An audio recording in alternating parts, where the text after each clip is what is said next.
La matriz de la vida.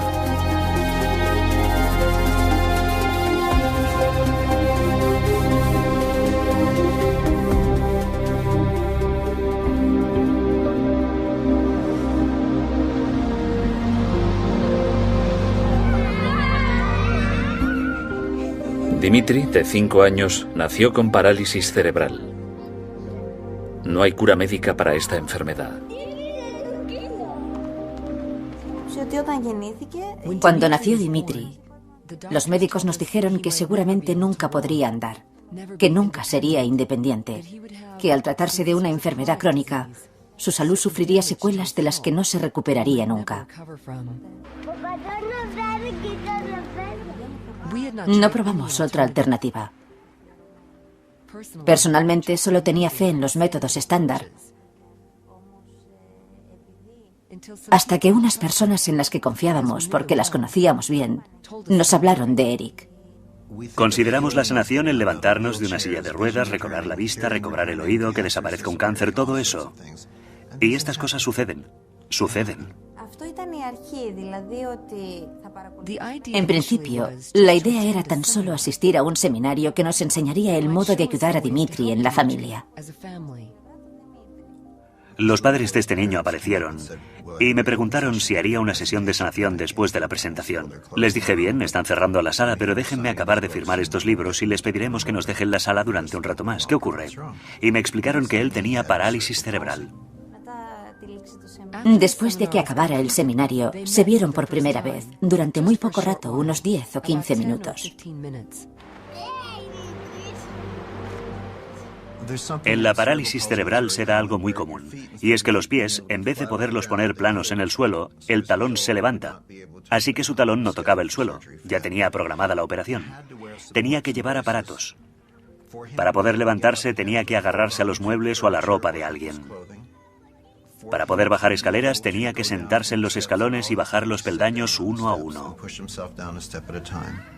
Y para subir debía hacerlo a 4 patas. Fuimos al escenario con Dimitri.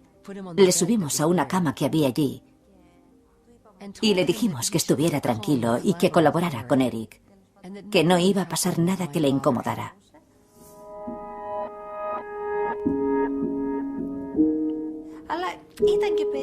Nos resultó muy raro pensar que ese hombre intentara curarle usando las manos y además sin tocarle. A los 4 minutos se levantó y no solo caminaba. Estaba saltando y corriendo. Fue una gran sorpresa y una gran alegría para nosotros. Pero a la vez nos quedamos pensando cómo eso había dado resultado tan deprisa, tan directamente y tan eficazmente. Caminaba muy bien, no de puntillas. Y no necesitaba la ayuda de nadie para subir escaleras, que era lo que solía ocurrir.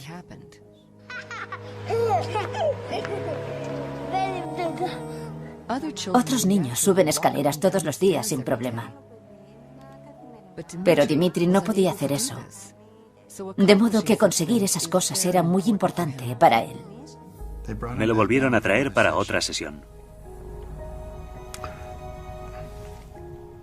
Tenía una de las manos cerradas. Yo no lo sabía. Me miró y en griego me dijo, mira, puedo abrir la mano. Estaba perfecta. Me dijo, ya no me duele. Dijo, mira, puedo coger un vaso y beber yo solo.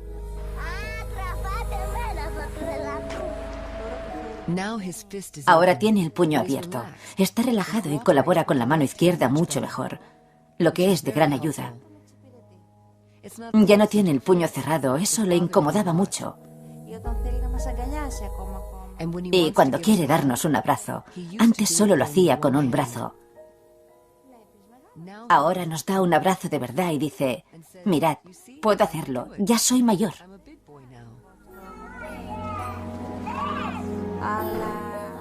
Obviamente, la mano aún no está bien del todo, pero junto con la mano izquierda sabe manejarse y no la descarta. Tal vez el aspecto más fascinante de la sanación reconectiva sea que se puede aprender.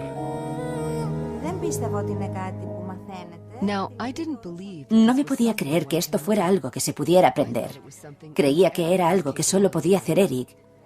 No pensaba que yo también pudiera adquirir esa habilidad y ayudarte a ti, a mi vecino, a mi amigo.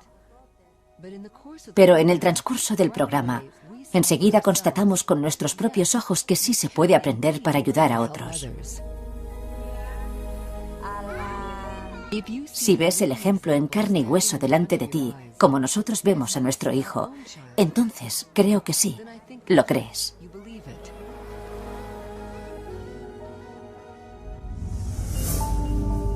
Se producen curaciones sorprendentes constantemente. Aún así, la medicina alopática tradicional no tiene un modelo o explicación del por qué se dan estas curaciones. No comprendemos cómo incluso la cosa más sencilla, como la curación de una herida, que es lo más habitual que cualquier niño ha experimentado, no logramos entender del todo cómo ocurre eso. La respuesta puede encontrarse en el profundo cambio que está experimentando nuestra concepción de nuestro universo. Prácticamente todas las culturas ancestrales y las culturas indígenas han considerado el universo como una unidad, como un círculo, y el hombre como centro de él.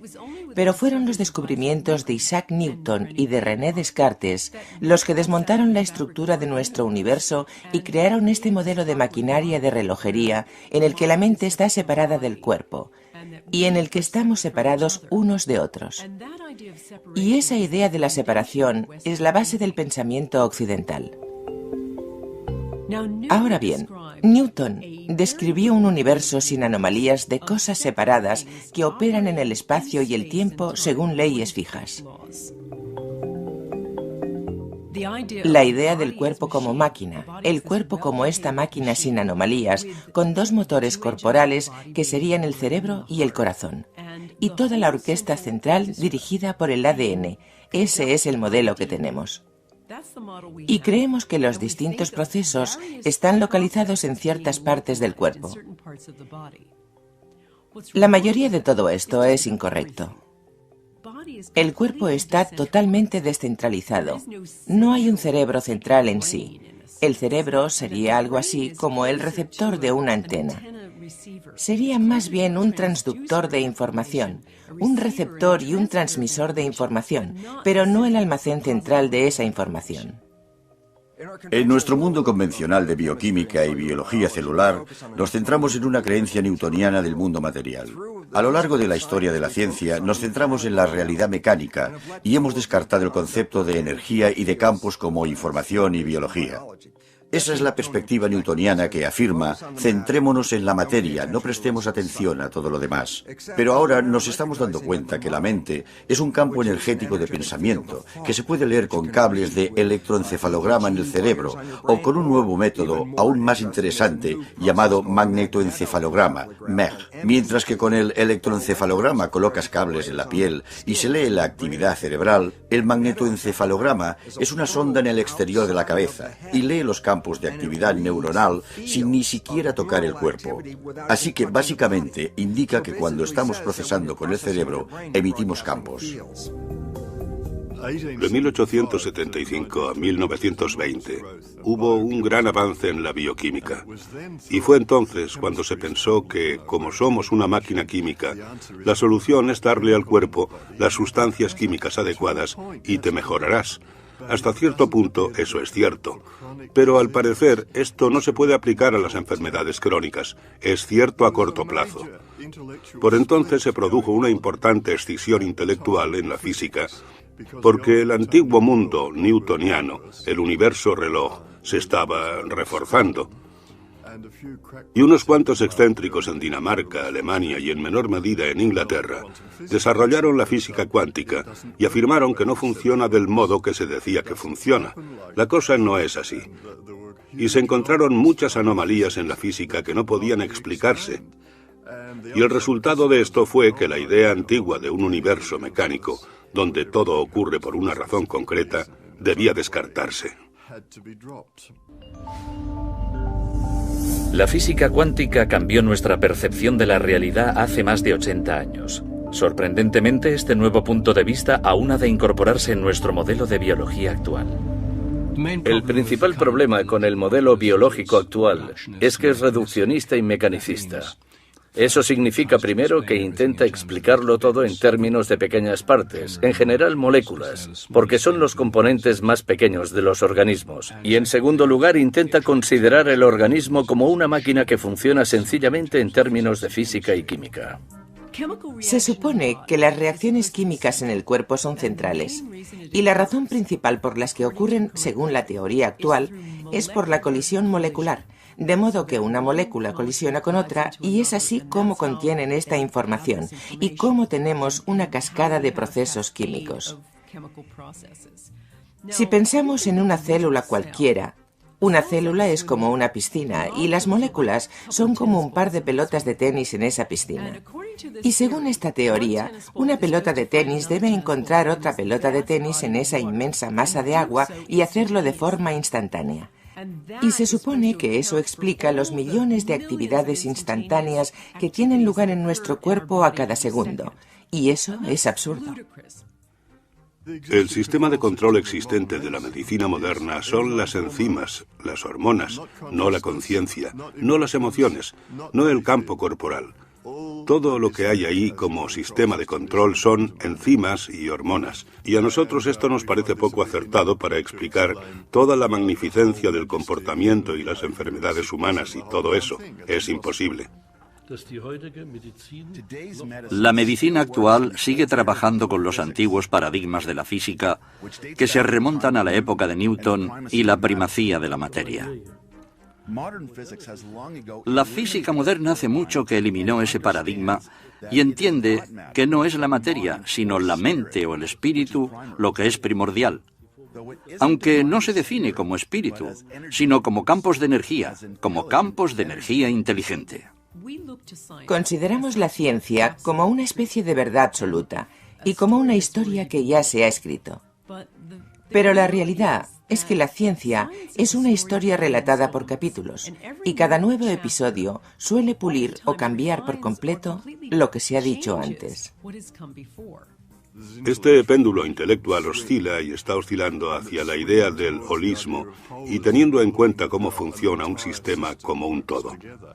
Por el contrario, los médicos empezaron a observar cómo funciona cada célula en particular y se centraron en un nivel celular. Eso se lleva haciendo cientos de años, vale, lo entendemos bien, pero no entendemos cómo se comunican las células entre ellas y cómo manejan la información.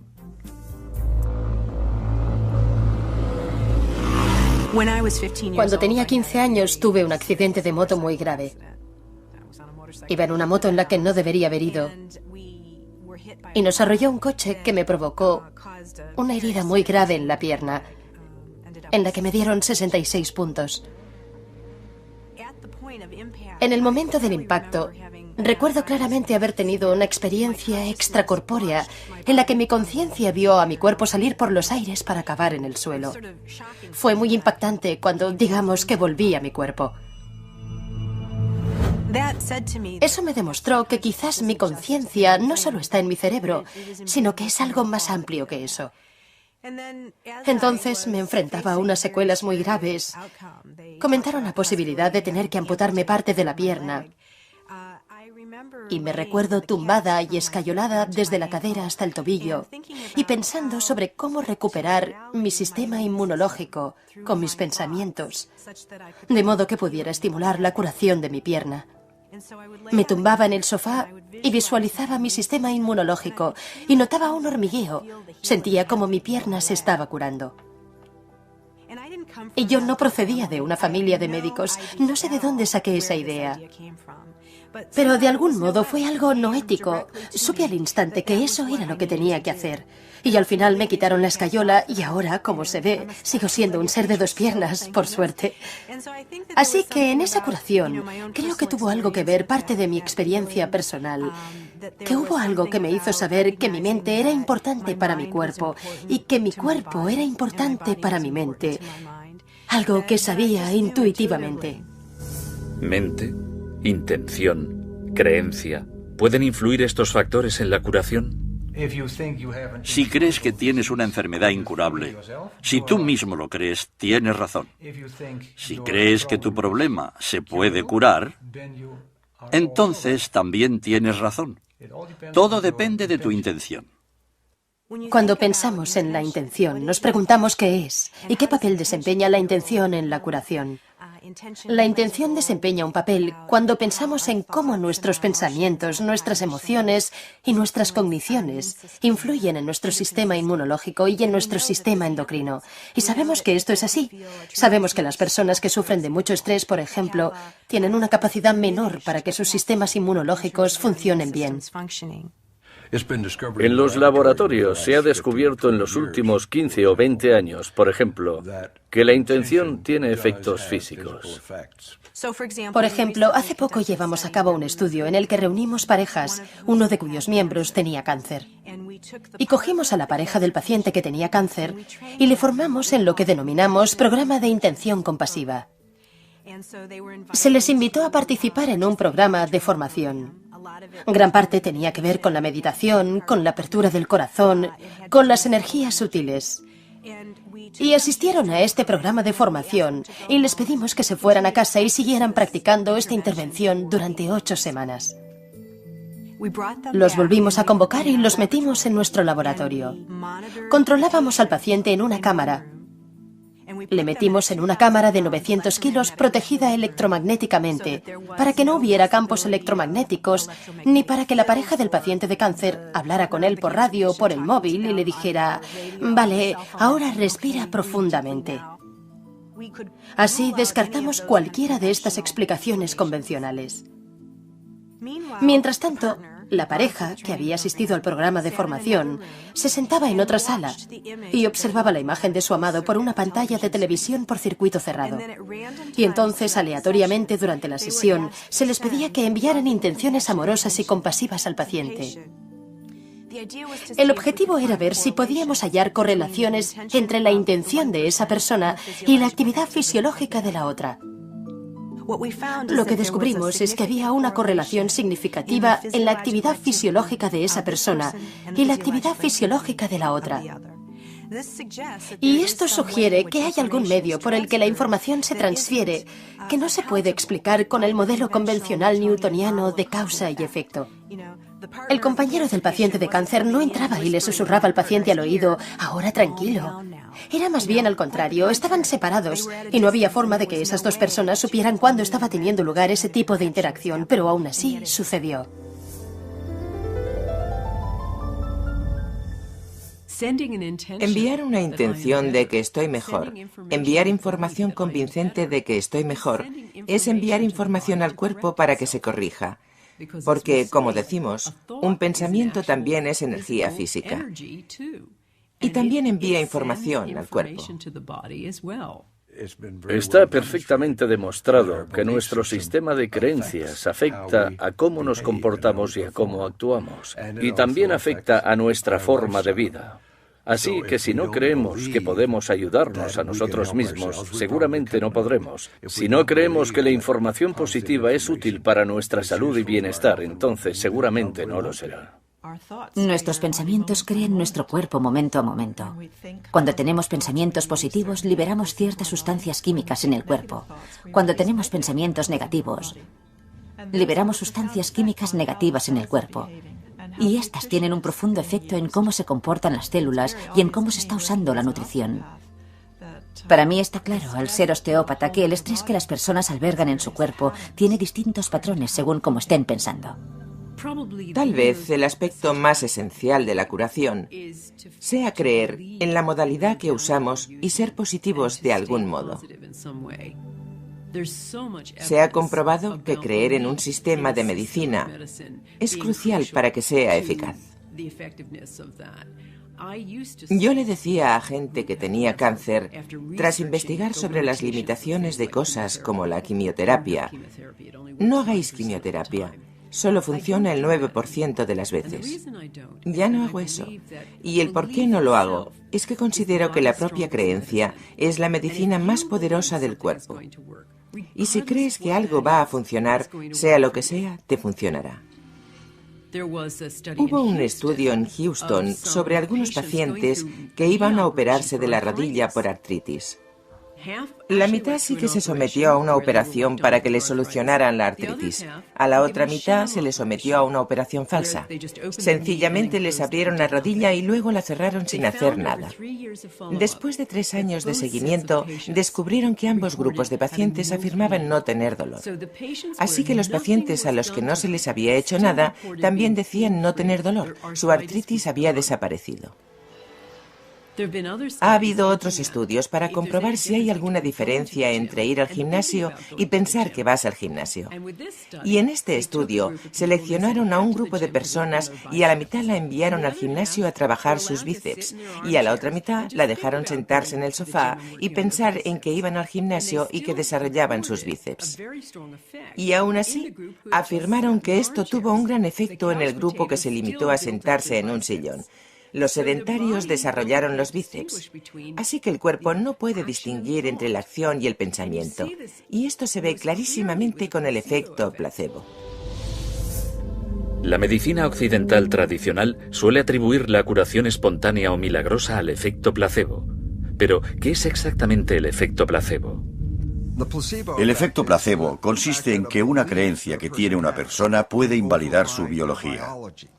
Es tan profundamente importante que la ciencia ha reconocido que al menos 1/3 de todas las curaciones, incluidas las de con fármacos y cirugía y otras intervenciones alopáticas, 1/3 de todas las curaciones no tiene nada que ver con el procedimiento, sino con el efecto placebo. Si una persona cree que el procedimiento la va a curar, se cura pese al hecho de que quizás la pastilla era una pastilla placebo o la operación era una farsa y no era real. Y esto es tan importante porque está claro que 1/3 de todas las curaciones ocurren sin que nadie haga nada salvo tener un pensamiento positivo. Y lo que me interesa como biólogo y antiguo catedrático en una facultad de medicina es cómo podemos hablar del efecto placebo durante unos 15 minutos en un curso de farmacología y luego ignorar totalmente la relevancia de los pensamientos y de los procesos mentales en la biología durante el resto del curso de medicina. De modo que nuestros médicos no están usando el efecto placebo de forma eficaz, ni siquiera están estudiando el efecto placebo, y ahora mismo podrían reducirse los gastos sanitarios a 1/3 con solo usar el efecto placebo. Es hora de que empecemos a cambiar de óptica y de que nos centremos de verdad en cuál es la naturaleza del placebo. ¿Cómo es posible que cojamos una sustancia inerte, algo que no tiene capacidad medicinal, que se sepa potencial, y que esa sustancia inerte no solo pueda crear cambios fisiológicos en el cuerpo, sino, de algún modo, sea capaz de desencadenar todo un torrente de reacciones en un sistema muy complejo, de tal modo que afecte al hígado, los riñones o los pulmones? Ese es un gran misterio y no lo entendemos, y debe hacerse mucho más al respecto. Diría que lo que la medicina llama efecto placebo es sin duda un efecto que se crea a través de campos de energía. Como solemos decir, si se cree en eso, entonces funciona. Eso es cierto, pero no pensamos en cómo hacemos eso a diario.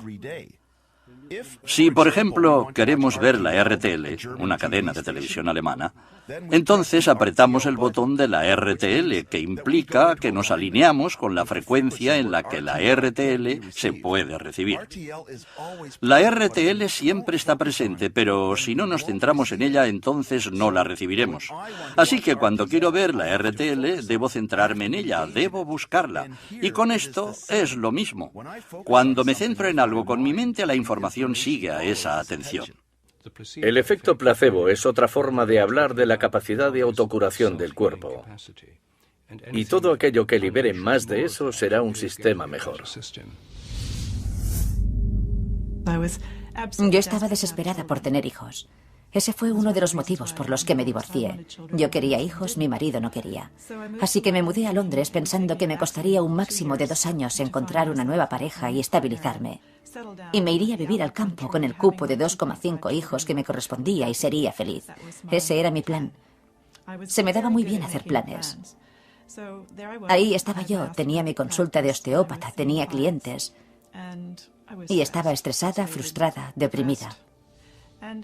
Llevaba años teniendo jaquecas. Quizás durante unos 10 años había tenido unos dolores de cabeza espantosos e iban cada vez a peor. A veces me duraban 5 días. Tenía una visita rutinaria con mi médico y este descubrió que mis niveles de hormonas estaban muy alterados e inmediatamente sospechó que tenía un tumor. Así que me mandaron a hacerme un escáner cerebral y me diagnosticaron un prolactinoma. Fue un shock tremendo, tremendo, de repente, y al principio pensé, qué injusto. Fui a la biblioteca médica y empecé a informarme cuanto pude sobre este tumor. Y cuando descubrí que provocaba esterilidad pensé, esto es tan irónico. Todas las células de mi cuerpo decían, quiero hijos. Y de algún modo yo había creado un tumor que me impedía tener hijos. Debía de haber algún motivo para ello. Debía de haberlo. Era demasiada coincidencia, pensé. Me entró mucha curiosidad. Gracias a mi formación en medicina alternativa, decidí tratarlo con métodos alternativos en vez de recurrir a los fármacos ortodoxos o a la cirugía. Ariel decidió usar la programación neurolingüística o PNL para tratar su tumor. Me dediqué a profundizar mucho en la PNL. Hice el nivel de maestría. Llegué a mi casa y me sentía completamente inspirada respecto a lo que podía hacer. Empecé a entender de veras en qué consistía la PNL. La PNL es una forma de psicología práctica que empieza desde donde estás ahora y tiene en cuenta dónde quieres estar y descubre qué obstáculos hay. Si tienes jaqueca durante 5 días, como yo, y quieres llegar al final sin tener un tumor, el viaje para ir del punto 1 al punto final es lo que se empieza a explorar con la PNL. Ariel hizo algunos descubrimientos muy interesantes cuando empezó a trabajar con la PNL. Ahora recuerdo que era una persona que pensaba que todas las células de su cuerpo querían hijos. Y lo que descubrí fue que en el fondo, remontándome a mi primerísima infancia, sentía tanta aversión a cómo había sido mi familia, que lo último que deseaba en el mundo era ser madre. Y esto me sorprendió sobremanera. Yo había creído desear una cosa y en realidad una parte inconsciente de mí iba en una dirección completamente opuesta. Y cuando comprendí los motivos por los que no quería hijos y en qué se basaba eso, pude librarme de ello y permitir que todo fuera como debía ser. Y al menos entendí por qué me había creado una vida que seguía ese camino. Un día me oí a mí misma gritándome dentro de mi cabeza y esa vocecita decía, estoy tan harta de esto, solo quiero librarme de esta pesadilla, quiero librarme de este tumor. Y me quedé paralizada mientras escuchaba esa voz dentro de mi cabeza y pensé, uff, hay mucha ira y mucha frustración. Me estoy autoagrediendo. Si estoy atacando a mi tumor pensando que quiero librarme de él, eso es algo homicida. Eso no puede curar. Y nunca había visto la curación de ese modo. Y me di cuenta de que todos mis pensamientos consistían en hacerlo desaparecer. Eso es un conflicto interno enorme. Y decidí analizarlo más detenidamente. Y pensé, vale, ¿qué sería lo contrario? Ha de ser la aceptación. Me dije a mí misma, bueno, ¿qué pasaría si aceptara este tumor? Y esto ocurrió varios años después, pero fue sin duda un punto de inflexión para mi curación cuando me di cuenta de que mi tumor me había conducido a un viaje que yo nunca había planeado. Me había enseñado cosas que nunca me planteé aprender. Había cambiado mi profesión, había cambiado mi perspectiva. Había aprendido muchas cosas sobre mí y sobre otros. Entendí cosas que nunca había entendido. Había conocido gente estupenda, maravillosa de todo el mundo. Gente de todo el mundo me había apoyado. Y me percaté de que me quería mucho más. Y pensé, vale, veo que este tumor no ha sido malo del todo. ¿Y si está aquí con alguna finalidad? Porque hasta ahora me ha servido de mucho. Así que si está aquí por algo y sigue aquí, quizás aún sigue habiendo una finalidad. ¿Qué ocurriría si le diera permiso para quedarse toda la vida? 6 meses después de darme cuenta de esto y haber llegado al punto de aceptar la presencia de mi tumor, me hicieron unos análisis de sangre y fui a ver a mi especialista. Y para mi sorpresa, mis niveles de hormonas eran totalmente normales. Y cuando mi médico los vio, me dijo: vaya, esto es increíble. Yo pensé que habían cometido algún error, que los resultados del análisis no estaban bien o algo así. Le dije: ha pasado mucho tiempo, ahora soy mayor, quizás mis hormonas han cambiado. Y él exclamó: no, eso no puede ser. Dijo: esto solo puede significar una cosa, tu tumor ha desaparecido. Y dijo: tienes un gran mérito. No sé qué has hecho, no sé qué has estado haciendo, pero debo decirte que llevo visitándote 10 años y no eres la misma persona que eras hace 10 años. Eres completamente diferente.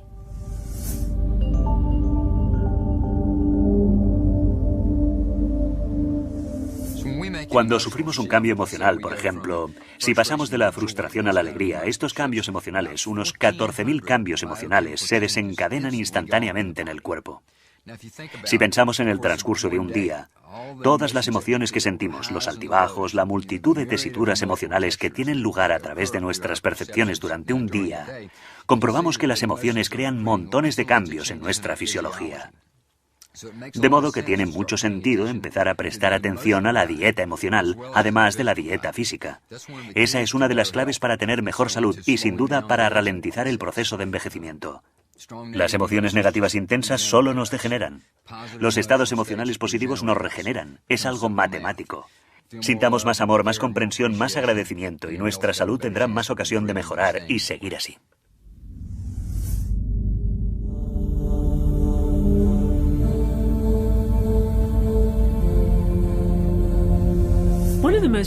Uno de los descubrimientos más impactantes desde la llegada de la física cuántica es algo llamado el campo cero.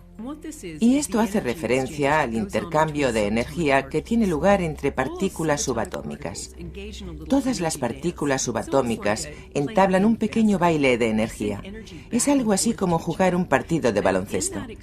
Se envían energía mutuamente. Y en ese intercambio se crea algo llamado partícula virtual durante menos tiempo de lo que dura un parpadeo. Ese pequeño intercambio individual no es mucha energía, equivale a medio vatio más o menos. Pero si multiplicamos todas las partículas subatómicas que realizan este intercambio de energía en todas las cosas, en todo el universo, el resultado es una cantidad de energía inconmensurable, toda ella en el espacio vacío, como un telón de fondo con sobrecarga. Mientras la biología convencional se centra en los estímulos materiales, la física cuántica revela que los estímulos invisibles son mucho más importantes. Hay una cita sencilla de Albert Einstein que da sentido a esto, y la cita dice: el campo es el único organismo que gobierna la partícula. Lo que Einstein quería decir con esto es sencillo, y es que el campo, las fuerzas energéticas invisibles a nuestro alrededor, son los únicos organismos que gobiernan la partícula, la materia de la partícula. Y la física cuántica afirma: el carácter de la materia está determinado en última instancia por el campo. Entonces, ¿cómo se comunica la curación a otra persona? Veamos, existe este campo. Nosotros no estamos en este campo, somos este campo. Somos más densos, somos más ligeros entre medias. Algunos dicen, somos más ligeros cuando tenemos forma física y somos más densos entre medias. Sea cual sea el aspecto, somos puntos en este campo de energía, de luz, de información. Accedemos a este campo constantemente. Adquirimos información de este campo constantemente. Todos hemos visto a una bandada de pájaros volando y cómo cambia de dirección. Instantáneamente, todas las aves de la bandada cambian de dirección. Parece como si un cerebro de ave superior controlara a todos los pájaros simultáneamente. Eso solo resulta con la ayuda de esos campos, ya que los campos pueden transferir sin pérdida de información y, sobre todo, instantáneamente, sin demora. Si entramos en cualquier catedral de Estados Unidos, de Europa, de donde sea, que se erigió hace 100 años o más, lo que experimentaremos en esa catedral será un silencio de sobrecogimiento, de reverencia, de calma, y es una experiencia palpable.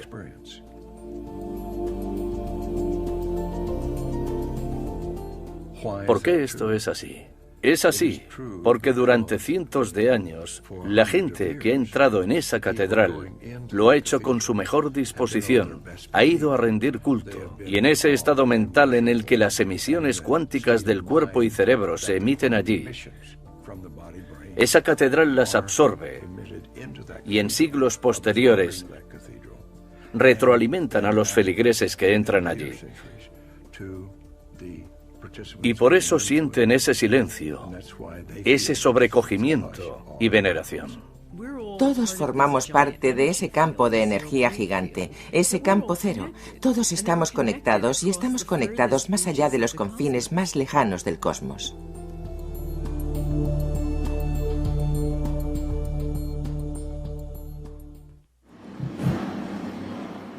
Fijémonos en una patinadora sobre hielo. Hay cosas que hace que son inexplicables en términos de impulsos nerviosos. Los impulsos nerviosos y las reacciones químicas son demasiado lentos como para explicar las sutilezas de la vida. Incluso ahora mismo, si miramos los libros de texto de psicología, medicina o biología, e intentamos averiguar cómo funciona el sistema nervioso, nos enfrentamos a la discontinuidad del sistema. El sistema nervioso lo forman neuronas que transmiten impulsos eléctricos y químicos por todo el cuerpo. Si medimos los impulsos del sistema nervioso, veremos que algunos van a 320 kilómetros por hora, mientras que otros van a 3 kilómetros por hora. Y creo que esos son los reflejos del dolor, que son muy lentos. Como el cerebro o cualquier otra parte del cuerpo pueden coordinar el sistema nervioso y todos los movimientos. Cuando esos impulsos están viajando a velocidades tan diferentes, es un problema imposible. Si eres bailarín, por ejemplo, te mueves en 3 dimensiones y te mueves en el tiempo. ¿Cómo es posible que una persona coordine todos esos pasos de baile? Es una incógnita. Esto parece imposible con el modelo contemporáneo del sistema nervioso. Necesitamos una teoría del campo para explicar cómo el sistema nervioso, en toda su complejidad, puede coordinar todo lo que tiene lugar en el cuerpo. Ahora sabemos, al estudiar la actividad del sistema nervioso, que el cerebro puede empezar a lanzar impulsos sincrónicos en diferentes zonas del cerebro prácticamente al instante. La importancia de la coherencia de estos impulsos que empiezan a lanzarse cuando la conciencia está funcionando es cuando los científicos observaron con qué rapidez podemos coordinar estas distintas zonas que se estaban centrando a la vez, que la coherencia de esa descarga era más rápida que la capacidad física de las células para comunicarse de una zona a otra. Básicamente, estos resultados revelan que el cerebro está comunicando a un nivel más superior que a través de la transmisión física de los nervios. Nuestro cerebro tampoco funciona de la forma en que nos enseñaron en el colegio. El aprendizaje no está aquí, la memoria no está aquí, el habla no está aquí, esto no está ahí, esto no está allá. Estos aspectos están diseminados por el cerebro y accedemos a ellos desde el campo. Es como si hubiera una amplitud de banda de información con la que siempre estamos conectados, aunque no siempre conscientemente. Entendemos que el cerebro no tiene localización concreta para ciertas cosas. Nadie ha podido averiguar dónde está la memoria, por ejemplo. Y Karl Pribram realizó unos estudios asombrosos hace años, estudios espantosos en los que enseñaba a ratas ciertos recorridos y luego empezaba a destruir sistemáticamente el cerebro de las ratas. Y descubrieron que por mucho que se redujera su cerebro, las ratas quizás tuvieran problemas motores horrorosos, pero seguían una y otra vez recordando el recorrido. Y a raíz de eso, Pribram comprendió que no se puede afirmar que la memoria tenga una localización concreta, que no está tan confinada. Y en realidad, mucho más allá, que la memoria quizás no exista dentro del cráneo en absoluto, sino en algún lugar en el campo. Y en consecuencia, en vez de tener un sistema localizado, centralizado, es más bien un paradigma en el que el cuerpo es una interacción. No es algo que acaba aquí, es algo que acaba ahí fuera. Y que hay una interacción entre nosotros y el entorno, entre nosotros y el campo en todo momento. Yo tenía un problema en un riñón que me descubrieron con una resonancia magnética. Los médicos querían operarme, hacer una biopsia, y yo dije, no, no lo haremos. Yo tenía un sanador, Adam, un joven en Vancouver, que está desarrollando sus dotes como sanador. Él quiso trabajar en ello. Durante un mes trabajamos en ello una vez a la semana. Por medio de una simple fotografía, Adam puede percibir el campo corporal de una persona a través de una imagen holográfica. Ve zonas donde el flujo de energía está bloqueado, lo que indica enfermedad o lesión. Por medio de su intención para curar, manipula la energía y la información para eliminar esos bloqueos y permitir al cuerpo que cambie. Volví para hacerme una ecografía un mes después del diagnóstico. El radiólogo examinó los datos y dijo, sea lo que sea que esté haciendo, siga con ello. El problema en el riñón es más pequeño y está desapareciendo. Volví 3 meses después de aquello, y luego en 2003. Después de eso, tras un periodo de sanación de menos de 6 meses, me volví a hacer otra ecografía, y el problema había desaparecido por completo. Todo volvía a ser normal. Casi todas las sanaciones que he practicado con él han sido a distancia. Y la distancia no parece afectar en absoluto, lo que sugeriría de nuevo que estamos ante un fenómeno cuántico. El sanador estaba en Vancouver, Columbia Británica, y yo estaba en Florida, la mayor distancia posible con los Estados Unidos. Y seguí experimentando con diversos modelos de sanación para diferentes cosas con distintas personas. Pero el mecanismo es siempre el mismo. Hay información que se transfiere, y también parece haber una transferencia de energía que es palpable. Parece ser que nuestro cuerpo está conectado con el campo. Pero ¿cuál es el mecanismo para esta intercomunicación? ¿Cómo puede darse esta conexión? Una posible respuesta: el biofotón. Los biofotones son emisiones débiles de luz que emanan de las células de todos los seres vivos. Sabemos que enviamos información con emisiones de biofotones porque personas como Fritz Popp han descubierto que enviamos pequeñas corrientes de luz. Empezamos a buscar esos fotones. Supe desde el principio que no debían de ser de mucha intensidad. Pero estaba claro que esos fotones estaban en todas las células internas. Para detectar los biofotones, el profesor Popp y sus alumnos necesitaban un fotomultiplicador que fuera tan sensible como para ver una vela a 20 kilómetros de distancia. Cuando un organismo vivo se coloca delante de un detector de fotones, la luz emitida por las células se puede observar. Empezamos con plántulas de pepino y después con otras. Y todos los sistemas vivos que colocábamos en ese instrumento mostraban una emisión muy débil de fotones. El profesor Popp sugiere que estas emisiones de biofotones pueden estar controlando nuestro metabolismo corporal. Las moléculas no pueden regularse a sí mismas. Deben de tener un campo. Así que los fotones deberían ser los portadores de la información, lo que es necesario para regular el metabolismo. Estos biofotones crean una red dinámica y coherente de luz dentro de nuestro cuerpo. Nuestro cuerpo está constantemente emitiendo luz en forma de biofotones. ¿Son estos biofotones el mecanismo de control del cuerpo? ¿Acaso no es esa la función de nuestro ADN, nuestros genes? Los genes no controlan nuestra biología. Cuando encontramos enfermedades recurrentes en una familia, como el cáncer, enseguida estudiamos el historial genealógico y señalamos a todos los receptores de este cáncer en la familia. Y al instante decimos, mirad, la genética, esto es común en la familia, así que debe de haber genes cancerígenos. Lo que no se ha tenido en cuenta es un estudio muy interesante que revela que cuando los hijos son adoptados en una familia que tiene cáncer, los hijos adoptados desarrollarán el cáncer con la misma propensión que un hijo biológico en esa familia. Pero lo interesante es que el niño procede de una genética completamente diferente, que ni siquiera tiene ese cáncer.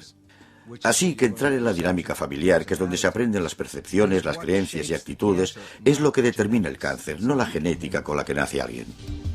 Hay una nueva rama de la genética conocida como la epigenética, que hace referencia a la influencia del entorno en la expresión genética.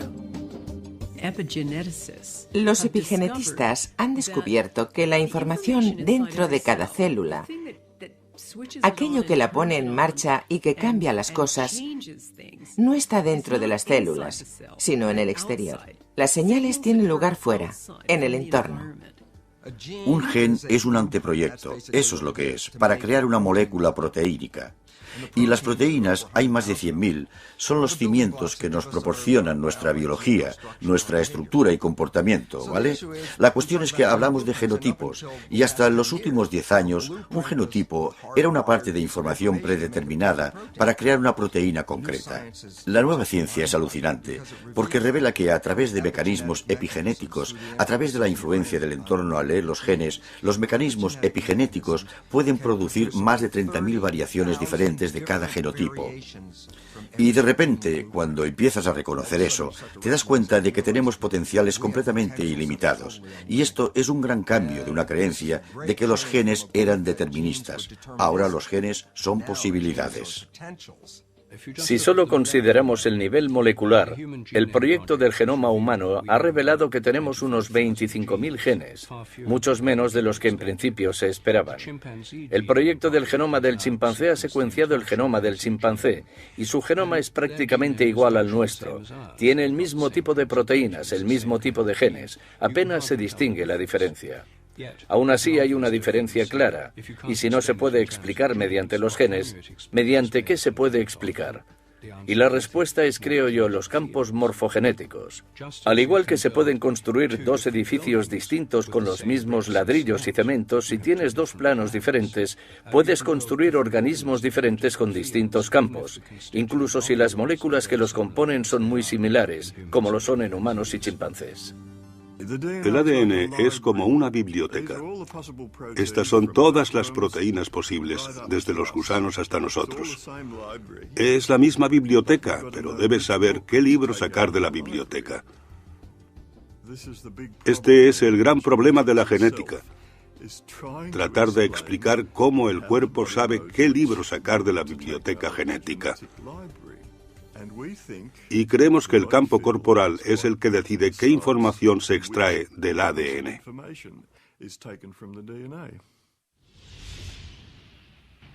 Muchas culturas ancestrales han explorado el sistema energético del cuerpo. Hoy en día, los investigadores especulan sobre si el cuerpo tiene un campo de energía conocido como campo morfogenético o campo corporal. Hay una jerarquía de campos que organizan nuestro cuerpo. Está el campo de todo el cuerpo, están los campos de los órganos y luego los campos de los tejidos y los campos de las células dentro de estos. Los campos de nuestro propio cuerpo están dentro y alrededor del cuerpo. Hay un campo global y luego están los campos subsidiarios, campos modulares para los brazos, piernas y los distintos órganos. La ventaja de los campos es que son intrínsecamente holísticos. Todos los campos son holísticos. El campo gravitatorio no se puede dividir en partes. Si cortamos un platelminto en 10 partes diferentes, cada parte puede dar lugar a un gusano nuevo. ¿Cómo es posible? Si fuera una máquina, eso no pasaría. Si cortas una máquina, lo único que conseguirás será romperla. Pero si cortas un imán, un sistema de campo, entonces por muchos trozos de pequeños imanes que consigas, cada uno tendrá un campo magnético completo. Y fue esta analogía con los campos magnéticos lo que llevó a los biólogos del desarrollo a sugerir la idea de campos morfogenéticos por primera vez. Y esto fue en los años 20. Y este campo ahora es un concepto crucial en la biología del desarrollo. No se pueden entender de verdad cómo los organismos se desarrollan sin él. Todos los humanos iniciamos la vida como una única célula que crece y se divide, y se desarrolla en los diversos órganos y miembros del cuerpo. ¿Cómo saben estas células en qué convertirse? Ha desconcertado a los científicos y derivó en la idea de campos de control en biología. Ya hemos descubierto que hay distintas partes del campo corporal, algunas de las cuales se relacionan con los músculos y el tejido conjuntivo. Otra parte del campo corporal está relacionada con el cerebro y con el sistema nervioso, y otra con el campo mórfico, que conecta con el ADN y la información genética del cuerpo. De modo que coincide con la medicina en muchos puntos. No difiere de la medicina, tan solo va un poco más allá conceptualmente. Estos campos energéticos pueden proporcionar la información necesaria para controlar el cuerpo. ¿Cómo sabe el cuerpo mantener su temperatura a una temperatura concreta? ¿Qué decide o quién decide cuál es la tensión arterial correcta para esa persona? Nadie lo sabe, y lo que afirmamos, como idea holística, es que el campo corporal decide sintonizar, girar todos los botones. Los campos morfogenéticos, o más en general, campos de información, son sistemas de control por encima del nivel molecular o el nivel bioquímico. Son sistemas que organizan el cuerpo, organizan el organismo en desarrollo. Las plantas también lo tienen, y todos los animales. Y mantienen la forma del cuerpo. Ayudan a los cuerpos a recuperarse de enfermedades o lesiones. Están detrás de una regeneración, por ejemplo. Aún podemos ir más allá y afirmar que el cuerpo humano en realidad es información estructurada. O en otras palabras, que el cuerpo humano es un campo de energía. Un campo de energía de ondas estacionarias, escalares, que están organizadas proporcionalmente, estructuradas y contienen gran cantidad de información. Creo que necesitamos un modelo del cuerpo basado en el campo para poder integrar distintas formas de curación o medicina en una comprensión coherente. El campo corporal es un campo energético que contiene patrones de información. Todos los órganos de nuestro cuerpo generan su propio campo específico. Un órgano en concreto parece generar campos significativos que afectan a todo el cuerpo. El corazón es el emperador del sistema. El hígado y todos los órganos tienen otras tareas, pero el corazón lo gobierna todo. Hay un concepto en medicina llamado cardiología energética que afirma que las señales producidas por el corazón son todas vitales para la regulación. El corazón está constantemente emitiendo sonido, ondas de presión, calor, luz, señales eléctricas, magnéticas y electromagnéticas. Todas las células del cuerpo están recibiendo estas señales de distinto tipo en diferentes momentos, porque viajan a diversa velocidad a través del sistema circulatorio. El corazón genera la mayor señal rítmica y electromagnética en el cuerpo. Si consideramos este campo magnético una onda portadora, está siendo modulado con información. Es la onda portadora de información, y los experimentos que realizamos dejan claro que se modula con patrones emocionales. En otras palabras, si nos sentimos enfadados, frustrados o irritados, la información que queda grabada en ese campo magnético es muy diferente a si sentimos afecto, amor o compasión hacia alguien. Se ha descubierto que el corazón tiene patrones de latido rítmicos que pueden ser incoherentes o coherentes. Estos patrones están íntimamente relacionados con nuestras emociones y con cómo nos sentimos. Cuando el patrón del latido rítmico es fluido y metódico, se llama ritmo coherente. Y ese ritmo coherente alinea o sincroniza el ritmo cerebral, el sistema nervioso, los órganos y las glándulas corporales. Todos danzan en armonía con ese ritmo coherente del corazón. Las emociones positivas, las que solemos llamar positivas, como el amor, el agradecimiento, el cariño, el perdón, la gratitud, todas causan un patrón cardíaco muy distinto al de las negativas, como cuando sentimos ira, irritación o ansiedad. Estas crean lo que denominamos ritmos incoherentes o patrones desordenados. Por otro lado, tenemos los sentimientos positivos, cuando contemplamos un atardecer y admiramos su belleza, cuando nuestro corazón late a un ritmo que llamamos coherente.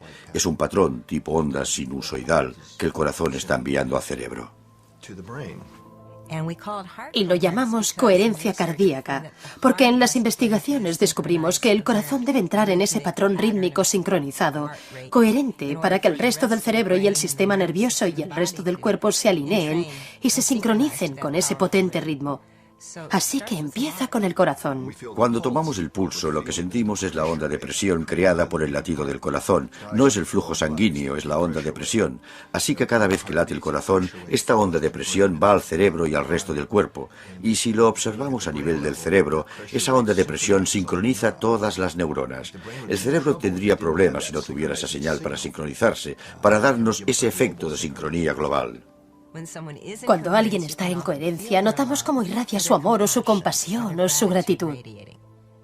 La coherencia es el estado fisiológico óptimo que subyace en poder aprender, desarrollar y facilitar los procesos regenerativos naturales del cuerpo. El corazón tiene su propio sistema nervioso intrínseco que puede percibir, sentir, recordar y procesar información y es independiente del cerebro. Siempre pensamos que el sistema de entrada de información está por completo en el cerebro. Pero ahora estamos descubriendo que el corazón recibe información en primer lugar y luego la transmite al cerebro. Algunos estudios han demostrado que el corazón reacciona más deprisa que el cerebro a estímulos externos. Uno de los estudios más recientes que hicimos en nuestros laboratorios fue el que acabamos titulando La electrofisiología de la intuición. Anteriormente se habían realizado otros estudios que mostraban que el cuerpo reaccionaría de tal modo que prevería un hecho futuro si ese acontecimiento fuera emocionalmente importante y relevante para esa persona. A los participantes se les colocaron sensores para registrar su actividad cerebral, cardíaca y las interacciones cardíaco-cerebrales. La persona se sentaba frente a un ordenador, se apretaba una tecla y luego nosotros registrábamos los datos fisiológicos y de 6 a 8 segundos después se le mostraba una fotografía.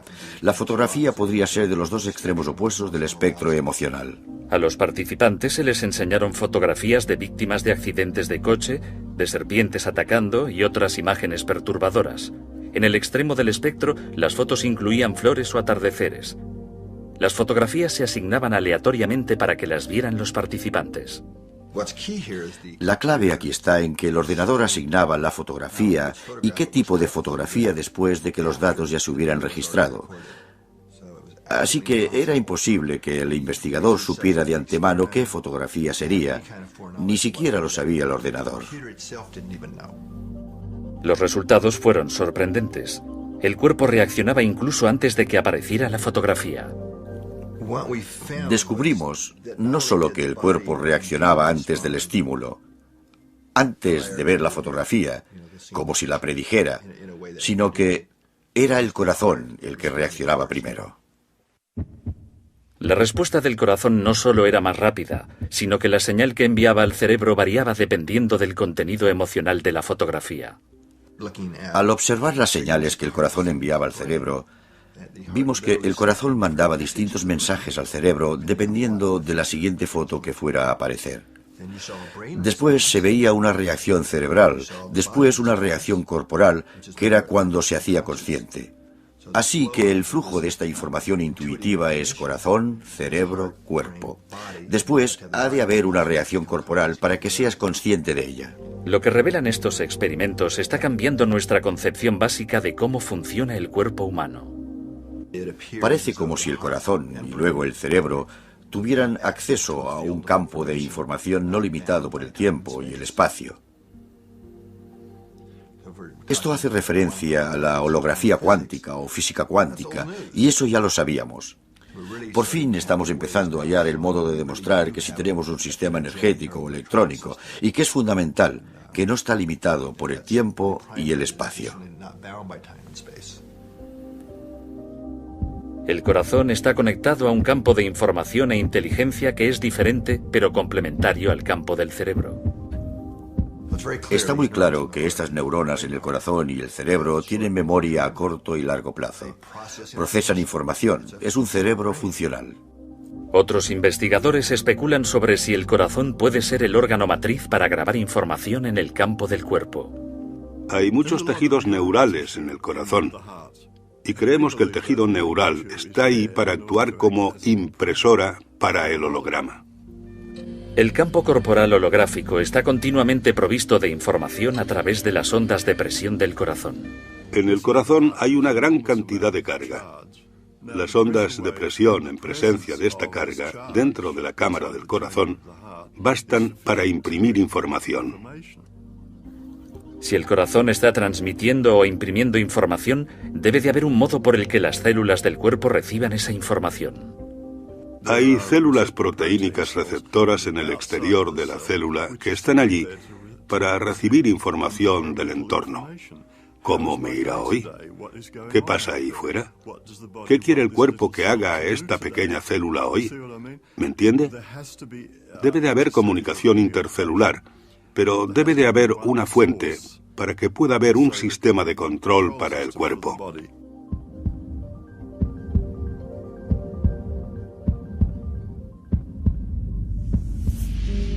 Este sistema de control envía información al cuerpo a través del campo corporal. Pero, ¿qué es exactamente la información? Consideramos el cuerpo como un sistema abierto, tanto material como energético de intercambio dinámico, y lo es. Hemos de comer, pongamos, 1 tonelada de alimentos al año, y la mayoría de ella se distribuye.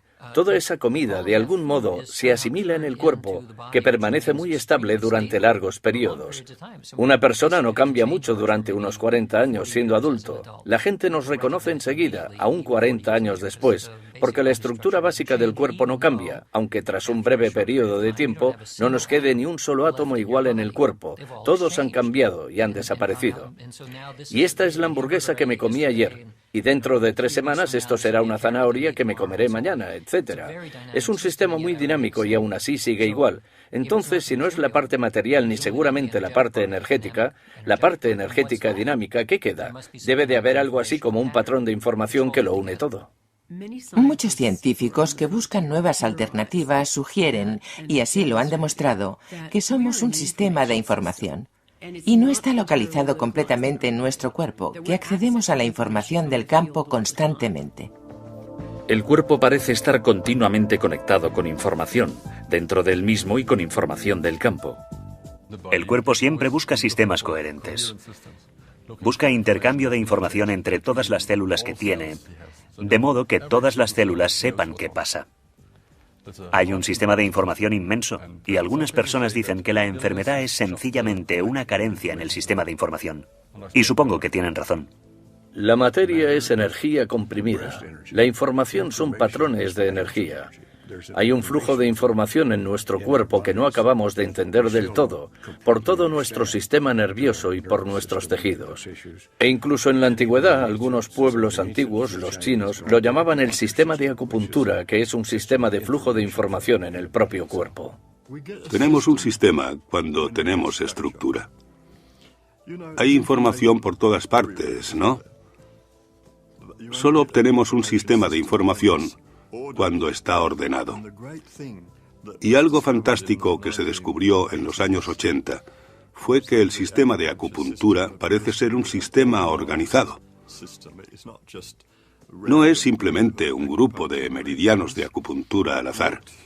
Al parecer, tras hacer experimentos, querían organizarse con un orden concreto y querían comunicarse unos con otros en cierta dirección. Así que afirmamos que la información tiene un orden, y eso es lo que crea el propio campo corporal, el orden mismo. La regulación de todo el organismo y de todas las células. La coordinación de todas las células se consigue con ayuda de estos campos de información, estos campos de ondas escalares.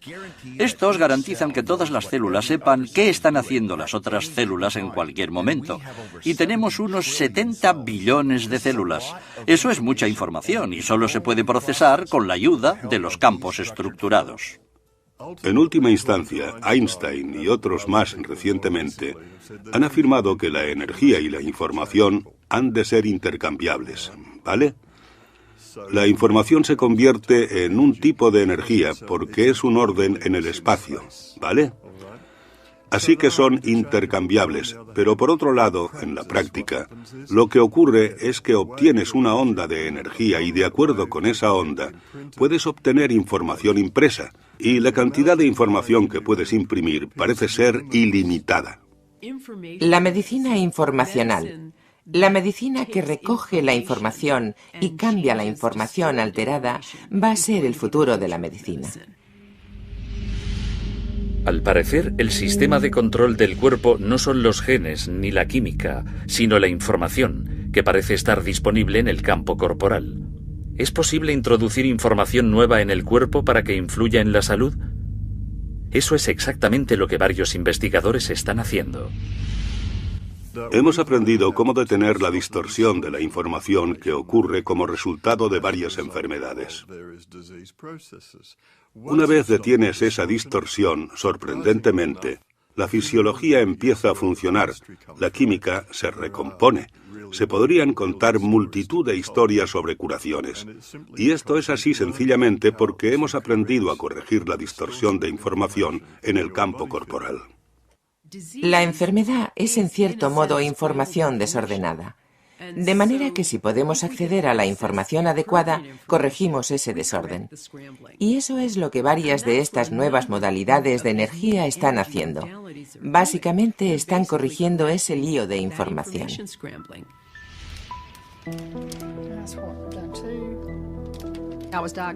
A mí me diagnosticaron cáncer de tiroides cuando tenía 20 años.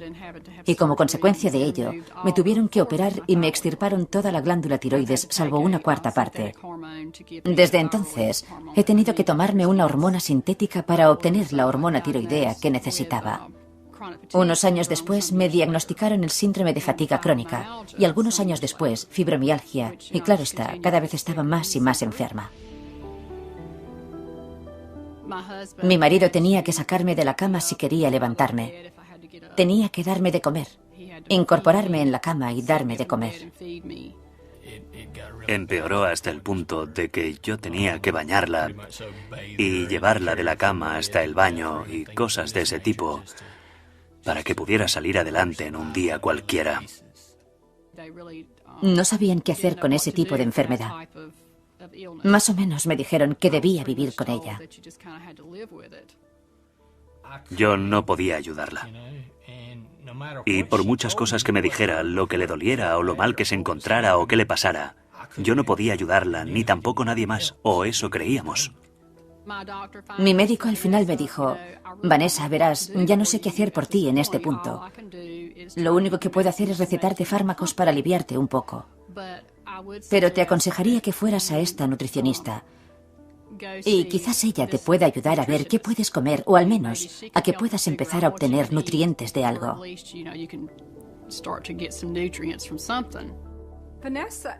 A Vanessa me la derivó su endocrino.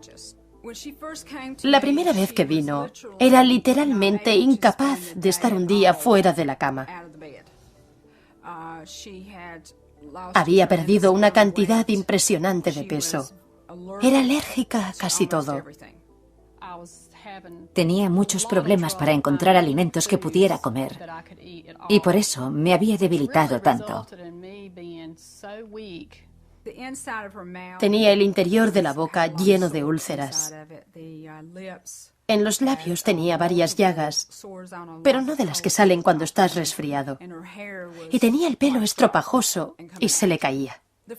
Lo primero que hice fue la prueba de nutrienergética. Este sistema está diseñado para determinar las áreas de distorsión en el campo corporal. Al cuerpo se le proporciona información nueva al ingerir gotas en las que se ha grabado un patrón de información. Empecé dándole las dosis que le habría recetado a un niño, porque sus campos de energía eran muy débiles.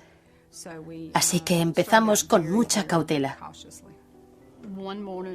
Una mañana me desperté, tras haberme visitado con Débora durante unos 2 meses, y sentí algo que jamás había sentido. Y supe que esa era la solución. Y me sentí tan bien que me eché a llorar. Me senté en la cama y lloré, y lloré, y lloré. En unos 6 meses alcanzó un nivel de energía en el que el cuerpo estaba empezando a transmitir mensajes con mayor eficacia. Con cada paso que íbamos dando, ella mostraba cambios sorprendentes en su salud. Desde el punto de vista de un hombre del sur, típico de campo, así me crié yo, al principio me sonaba cosa de magia, ¿sabe?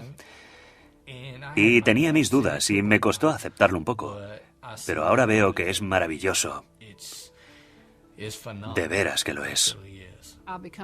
Ahora estoy lo bastante sana como para poder volver a llevar una vida que considero normal. Porque ahora puedo limpiar mi propia casa, puedo cocinar, incluso puedo trabajar en el jardín, hasta puedo lavar el coche. Puedo hacer cosas que jamás pensé que podría volver a hacer otra vez. Ha dado un cambio de 180 grados, un cambio total. De veras que sí. Lo cierto es que no sé cómo explicar lo diferente que me siento. Es como si hubiera muerto y hubiera resucitado. Y nunca pensé que volvería a sentirme así otra vez. He recuperado mi vida. He recuperado mi vida y es magnífico.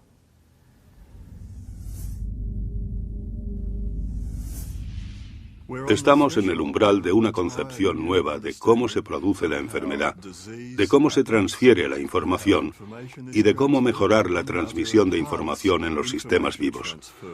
Las enfermedades crónicas están aumentando en nuestra comunidad y creo que usando estos métodos de información podremos tratar las enfermedades crónicas que antes no se podían tratar.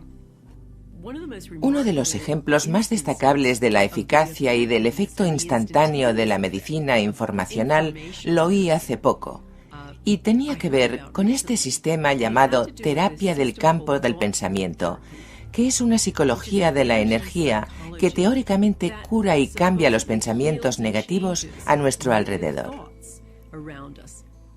Y la teoría es que los pensamientos negativos merodean a nuestro alrededor como si fueran una red y afectan a nuestro sistema corporal. Usan este sistema en Kosovo con supervivientes de la guerra de la antigua Yugoslavia. Había familias que estaban muy traumatizadas porque la política de limpieza étnica consistía en matar a media familia para que los supervivientes se desmoralizaran. Así que reunieron a un grupo de personas que habían sufrido un síndrome de estrés postraumático grave, que habrían necesitado años y años y años de psicólogos y de fármacos y de todos esos métodos convencionales, y las trataron con terapia del campo del pensamiento. Y esas personas, y esto se aplica al 100% de las personas en este estudio, mejoraron prácticamente al instante, hasta el punto de que se reían y hacían bromas. Las curaron por completo de este trauma. Incluso los terapeutas de psicología de la energía se quedaron boquiabiertos ante la eficacia de esta modalidad. Pero esto solo nos muestra un pequeño ejemplo del poder que tiene la información como medicina.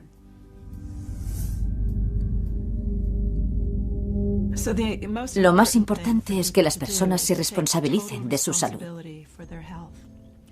Que no piensen que viene de fuera o que otra persona se la puede proporcionar. Y al hacerse totalmente responsables, eso puede implicar empezar por elegir qué pensamientos van a tener, para que puedan adquirir un buen estado mental, el estado mental que propiciará la curación. Una de las cosas fundamentales que debemos cambiar en el futuro de la medicina es el centrarnos en el gen como si fuera la solución a todas las enfermedades. Si tenemos en cuenta lo que están descubriendo los epigenetistas, entenderemos que el gen está subordinado a este sistema exterior de información y que hemos de centrar la atención en la información en vez de en los genes, ya que es en lo que hemos de indagar. Tenemos que encontrar sistemas de información que regulen lo que va mal. Creo que no cabe duda de que la asistencia sanitaria a un nivel global está en crisis. Y es una crisis de significado, es una crisis de economía, es una crisis de liderazgo. Y es una crisis de nuestros modelos, de entender lo que promueve o facilita la curación. Hacemos cosas como si estuviéramos en guerra contra el cáncer. Intentamos destruir organismos invasores. Es un modelo bélico de salud y enfermedad y de cómo tratar la enfermedad. Y el cuerpo, en realidad, no quiere pasar por eso. Hemos de aprender de otras culturas, de otras tradiciones, de las observaciones de los distintos tipos de sanadores que ahora están trabajando en nuestra propia cultura. Hemos de sacar provecho de la ciencia moderna y usarla para integrar otras tendencias actuales. Lo que debemos hacer es fomentar una revolución que cambie nuestro modelo orientado en centrarse en la enfermedad a uno centrado en la curación. Y cuando empecemos a hacer esto, estaremos receptivos ante una variedad de factores diferentes que pueden facilitar o mejorar la capacidad de curación natural. Podemos afirmar que la revolución ya ha comenzado. Y no solo lo creo yo. Hay investigadores por todo el mundo que piensan lo mismo y que han estudiado datos que ya podemos incorporar en estas ideas nuevas del campo corporal. Pero ahora creo que contamos con una teoría científica viable para cómo el cuerpo almacena y accede a la información. Así que la revolución médica está en nuestras manos.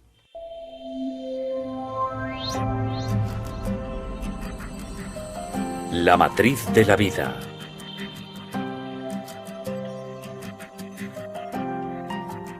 Demetrios Abramidis sigue moviéndose con mayor libertad y alegría.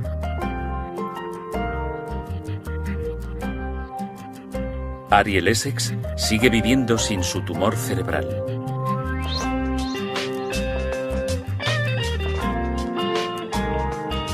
El doctor Edgar Mitchell sigue sano sin anomalías en el riñón. Vanessa Stone sigue viviendo sin los efectos del síndrome de fatiga crónica.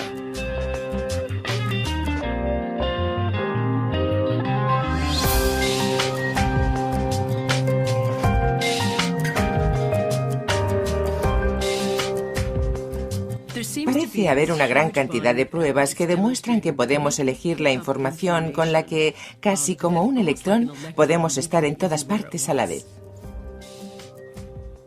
Yo definiría la curación como el aprender a corregir el campo corporal humano para que funcione según el genotipo original.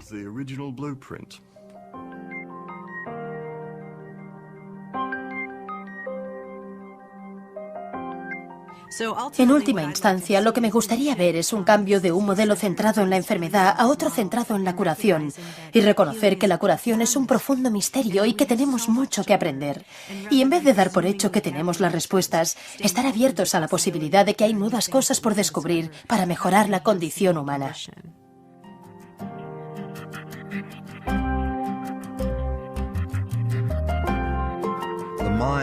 La mente es el modo de funcionar del cerebro que interpreta el entorno y regula la biología. Así que, en vez de estar controlada por los genes, nuestra biología está controlada por nuestra mente.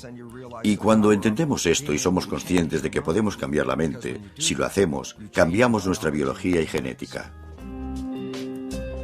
Si alguien está enfermo, no quiere saber si la pastilla X funciona mejor que un placebo en un estudio doble ciego. Lo que quiere saber es cuál es el mejor tratamiento.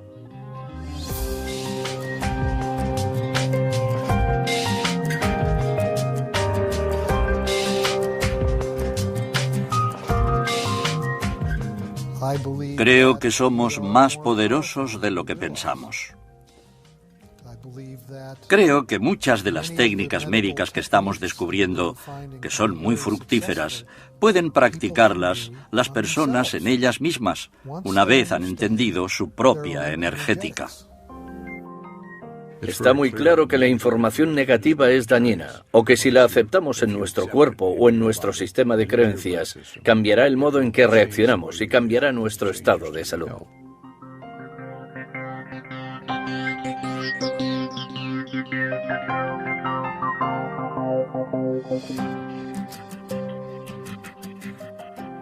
Gracias al trabajo de William Tiller y otros, hemos descubierto que cuando empezamos a trabajar con la sanación reconectiva, se libera gran cantidad de, creo que él la llama energía termodinámica libre.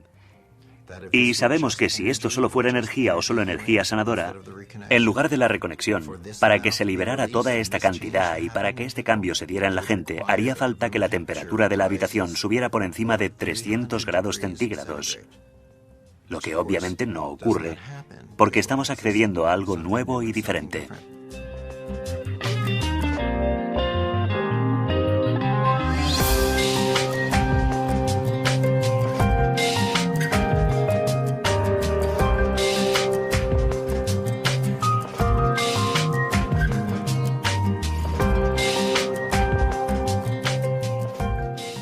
En la coherencia está el estado de resonancia natural del cuerpo humano.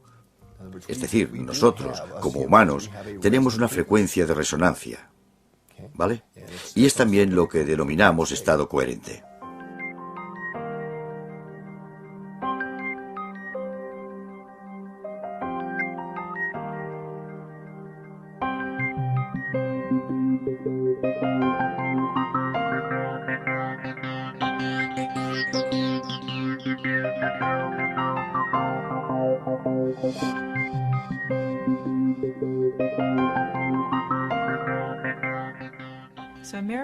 Un milagro empieza con un cambio de pensamiento. Es como cuando yo cambié mi forma de pensar en mi tumor y decidí que era mi mejor amigo y mi guía, en vez de que fuera lo peor que me había pasado en la vida. Ese fue el milagro. Cuando le di el permiso para quedarse el resto de mi vida, ese fue el milagro. La gente cree que es el resultado final, pero no es el resultado final.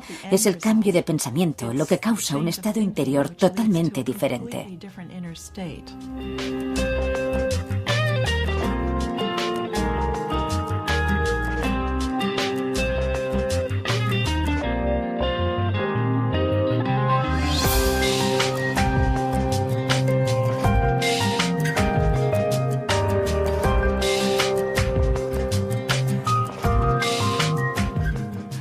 Se necesita tanto el deseo de querer curarte como la buena información de un terapeuta, de infocéuticos, de lo que sea. Sí, desde luego, esto debe ir unido, debe encajar.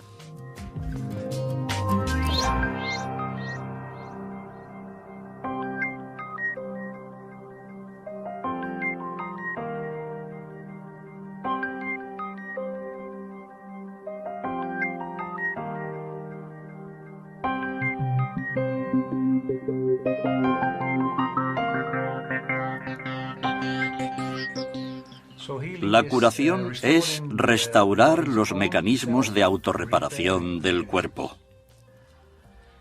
Y eso es lo máximo que como médico se puede alcanzar, poder ayudar a tus pacientes a que restauren sus propios mecanismos de recuperación.